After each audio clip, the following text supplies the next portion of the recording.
IAS ప్రిపరేషన్లో అత్యంత కీలకమైనది ఏంటి అంటే మెయిన్స్ ప్రిపరేషన్.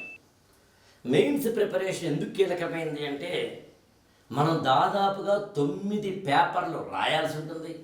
సరే, అందులో ఒక 2 పేపర్లు ఇంగ్లీషు తెలుగు ఒకసారి పక్కన పెడితే జనరల్ ఎస్సే కానీ, ఎథిక్స్ కానీ, జిఎస్ 1, 2, 3 పేపర్లు కానీ, 2 ఆప్షనల్ పేపర్లు కానీ, అంటే ఆప్షనల్ లెక్క 2 పేపర్లు కానీ ఉద్దేశం. టోటల్గా 7 పేపర్లు అత్యంత కీలకమైనవి. ఒక్కొక్క పేపరు 250 మార్కులకు సంబంధించినవి.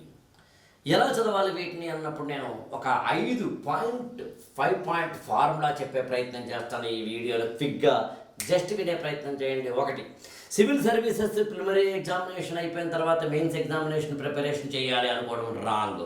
అందుకని డే 1 నుంచి ప్రిలిమినరీ ఎగ్జామినేషన్కి మెయిన్స్ ఎగ్జామినేషన్కి వేరుగా చదువుతామని పెట్టుకోకండి. రెండింటినీ కలిపి చదవాలి అని డిసైడ్ అవ్వండి.